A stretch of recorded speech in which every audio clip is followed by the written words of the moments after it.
తెలంగాణ కాంగ్రెస్ నాయకుడు మాజీ మంత్రి షబ్బీర్ అలీ గ్రామానికి సంబంధించినటువంటి ప్రజలు తిరిగే ప్రాంతానికి అడ్డంగా గోడ కట్టేసినటువంటి నేపథ్యంలో అతను ఇప్పుడు కాంగ్రెస్లోనే ఉన్నాడు.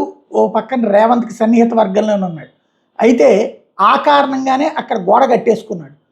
ప్రజలకి అక్కడ అది పూర్తి స్థాయి తలనొప్పిగా మారింది. దీంతో భారీ ఎత్తున ఆందోళనకు దిగారు.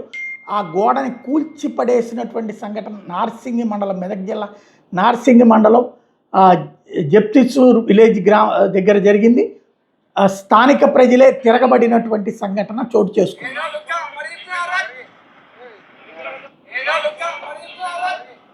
గోడని ప్రజలే కూల్చారు. వాళ్ళు కంప్లైంట్లు ఇచ్చారు, పోలీసులు చేయలేదు, రెవెన్యూ వాళ్ళు చేయలేదు, ఎవరు చేయట్లేదు. ఇక దాంతో రైతులే కూల్చిపడేశారు.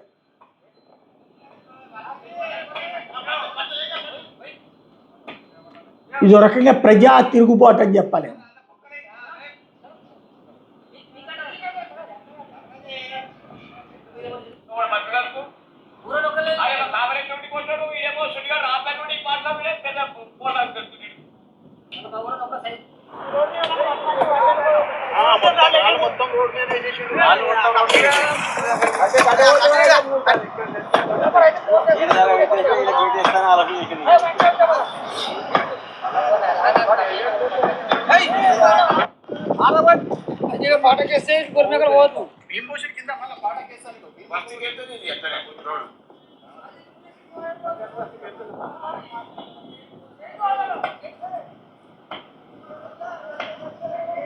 రోడ్డుకి అడ్డంగా కట్టిన గోడనే కూల్చామని వాళ్ళు చెప్తున్నారు. క్లియర్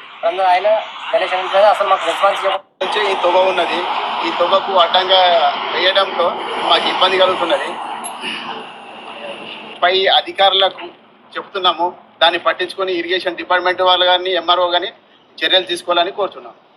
విద్యాశాఖ మంత్రి షబ్బీర్ గారు ఇక్కడ భూమి కొనడం కొంచెం జరిగింది.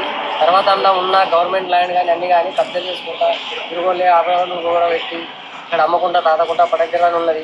తిరుగు రింగ్ రోడ్ లెక్క చేసుకొని ఇక్కడ మాకు 200-300 ఎకరాల్లో ఇక్కడ పోయే దారి ఉన్నది. ఆ దారిని కూడా మూసేస్తే మేము గ్రామస్తులం అందరూ వచ్చి ఆపినాం. మాకు ఇక్కడ కాదు, తాతల మున్తాతల నుంచి కూడా మాకు ఇక్కడ పోయే దారి ఉన్నది. ఆ దారిని కూడా మూసేస్తే మళ్ళీ వచ్చి ఊరలో అందరం వచ్చి ఆపేసినాం. ఇది ఇప్పుడు అక్కడ జరిగిన తతంగం.